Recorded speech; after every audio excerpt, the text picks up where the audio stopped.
Hello, my name is Stephen Mayeux, and you're watching The Best JS. In this video series, we are building a full stack application using Node.js, Express, and Socket.io.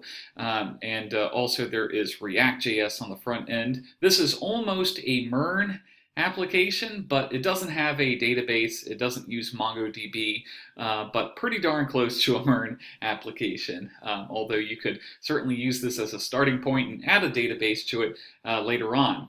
Okay, so in the last video, we got the boilerplate code from a GitHub profile. We set it up and changed a few things. And now we are going to create our server, which is where we will host the code for our Socket.io.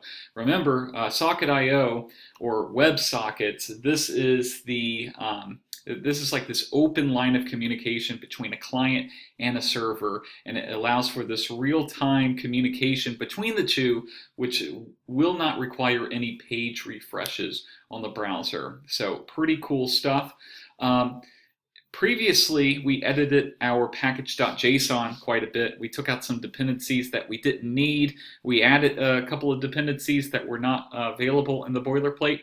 And then I added this npm script called server. And earlier you might recall, let me bring it back over here. So if I run npm start or npm run start, okay, either one is fine. It is going to look in my package.json, look for scripts, and then these are the scripts that are available to me.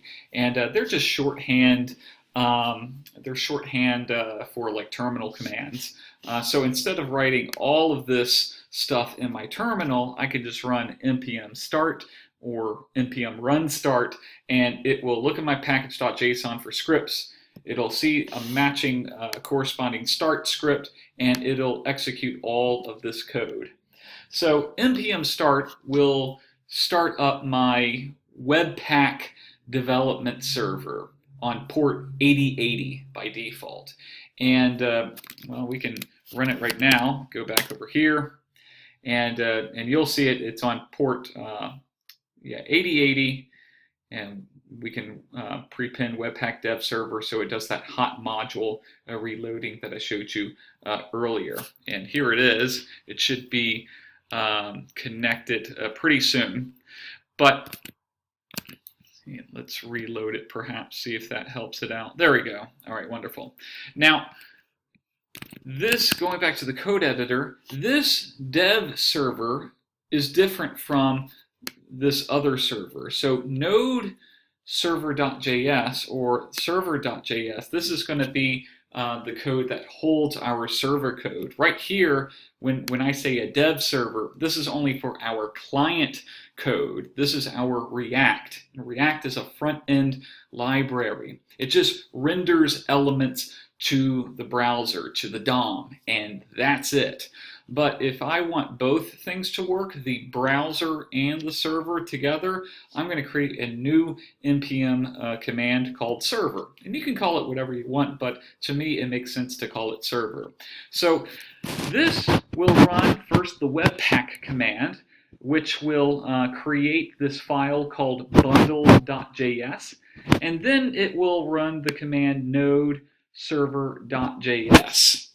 So it's going to create a bundle file and a server.js. And if you go to the index.html, you can see right here that it lists a script tag for bundle.js. And it doesn't exist yet, but it will get generated if you run Webpack, or if you run this long command. It kind of makes it available, but it doesn't write it to the disk. Anyway, when we are going to deploy this and make it work on Heroku or a web server somewhere, we have to generate a bundle file, and this will be served up with our node server. So let's go ahead, let's get started with the node server, and I'm actually going to change the main tag up here, and I'm going to call it server.js. You can call it index or app or server or whatever you want, but I'm just going to be consistent right here. And I got server.js on line 5 and then server.js again on line 9. So let me create a new file right here in the root of my project, and it's going to be called server.js. Now, a couple of things here. I am using Node and npm, and by this point you should definitely have that available to you in order to get the development server. You need Node and npm. In order for this build command to work, this webpack command, you also need to have webpack globally installed. So if you don't have webpack globally installed, no problem. You can just go to webpack right here, and there is some directions for installation. If you have any questions, you can always just let me know in the comments of this video. I'm happy to help you out. This video, it's using Webpack version 1, but Webpack 2 is like the latest features. So anyway, just go here, read the introduction and the documentation for the installation. You just need to have it globally installed so that we can build a bundle file. All right, so we're going to go in here, and we are going to use some syntax maybe you are familiar with, maybe not. I'm just going to talk as I go along, and I'm not going to dig too nitty-gritty into the details. So some familiarity with Node and full stack JavaScript would be helpful, but not required. Okay, so I'm going to require in a few modules that I'm going to need. And by the way, I'm going to use ES6 syntax for this entire course. So if things look a little funky, no problemo. It's just the new version of JavaScript. All right, I'm going to require in path. Okay, that's a very useful one. All right, this is another core module of Node. HTTP and path are both core. I'm going to call in Express. That's the web framework. Probably the most popular one for Node. I'm going to create a variable commonly called app, and we're going to invoke that express function. Okay, perfect. I'm going to create a server now, server, and HTTP, create server, and I'm going to put in app in the parentheses. Okay, perfect. And then at the bottom, I'm going to write server. Well, actually define a port number. So const port. All right.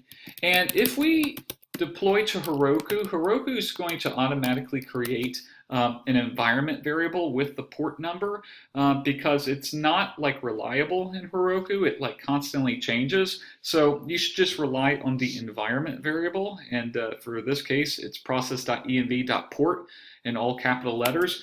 But if we're developing locally on our computers, we can make this, we can make this listen on any port that we want to, and I generally like to do port 3000. You should choose a different port because if you are doing your Webpack server on port 8080 and you try to run this also on port 8080, you're going to get an error, very likely, and it's not going to work. It's just going to break. So finally, at the bottom, we're going to write server.listen. Okay, and then we will put in the port. I'm going to put in a callback function in here, and we'll just log something to the console. Okay, and we will write running on port, and then print the port number. So let's save that. Let's go to our terminal right here. I'm going to Control-C to get out of this Webpack dev server. Move this out of the way. And I'm going to run npm run server. So this corresponds to the server command in my scripts in my package.json. And first it's going to run webpack in order to generate a bundle.js file. And then it will run this command, node server.js. So in other words, it's just going to run the server code, and it'll print running on port whatever, 3000 in this case, since we're running locally. And if we get that far, then perfect. We know that our server is coming along nicely. So it looks like everything is saved. I'm going to go here back to my terminal, npm run server. Let's see what happens. Okay, so it's getting started. It's going to build our bundle.js file, and you're going to see it appear on the left-hand side in just a moment. There it is, bundle.js. And look, it looks like our server is running on port 3000. Great. Now, if I go there, if I go to localhost 3000, all right, let me just refresh. Okay, I don't have any routes defined, so it says cannot get /. Well, this is a route, okay, it is my root route, and our Node Express server, it doesn't know how to handle this route. So we just need to set up a couple of other things, and then we should be good to go for serving up our static files. So this is just a bit of middleware setup. All right, first we're going to tell it app.use, and then express.static, okay, and we are essentially telling our Express app that we are going to serve files, static files, such as an index.html file from our root directory. So app.use, express.static, and the root directory, I believe we can just say __dir name, just like that. Okay, so this will allow us to use static assets such as HTML, images, or whatever on the server.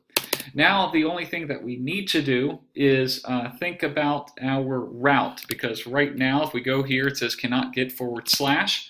So let's write a route to handle all requests. So app.get, this is a GET request, and that's one of the HTTP verbs that we can make from a client to a server. And no matter what the route is, I want it to do the same thing. So I'm going to put in a star, and that means all possible routes. So that's pretty cool. All right, it's going to take a callback function with an argument request and response, fat arrow in there. And we are going to respond by sending a file. Well, doing this in Express is relatively easy. So we do response.send file, okay, and that's camel case. And we're going to use this path module. That's a native module from Node, and we're going to tell it essentially to serve up the index.html file. So the index.html file, this is going to contain a very simple web page, since we haven't done much to it yet. But let's just write path.resolve, okay, __dir name, okay, that's the current directory, plus, and a string, okay, / index.html. Okay. All right, I'm going to save that. Let's go to our terminal. Let's see here. Actually, it didn't restart. I'm going to come to my package.json, and I'm going to change this to nodemon, which will automatically restart my Express server if it detects any changes. It's kind of like the hot reloading. You remember the hot reloading for the Webpack dev server? Well, using nodemon is like hot reloading for your server. So I'm going to save that. And if you have never installed nodemon, no problem. You either need to write sudo npm install -g nodemon, and if that doesn't work, just get rid of the sudo and do npm install. But the most important thing is the -g, so that you can install it globally. All right, so let's run this again. Npm Run Server. It's going to build my bundle.js again, and then run my server. And when I go to localhost 3000, it should be serving up my index.html file without any problems. Okay, it looks like it's running, no errors. Let's go to the browser, and let's see if we get it. Okay, it looks good.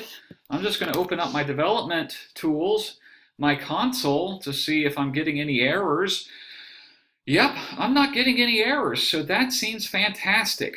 Okay, so this video has taken up about 15 minutes, but hey, we have our server running right now, and our server runs on port 3000. That's our full stack server.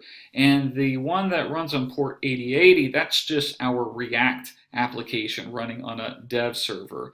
But anyway, yeah, you can run either one, but in order for the socket IO to work locally on your computer, you have to run npm run server. Npm run start will just do your React code, but it won't run this file. Okay, so anyway, let's take a break. In the next video, what are we going to do in the next video? I have some notes right here. Yes, we are going to set up socket IO on this server, and yeah, it's going to be really exciting. So don't go anywhere. Well, you can go anywhere. This is a free country. Go to the kitchen, get a beverage, take a break, and in the next video, we will set up socket IO on the server, and then later on, we'll set it up on the client, and things will magically come together. Alrighty, let's stop here. Boop.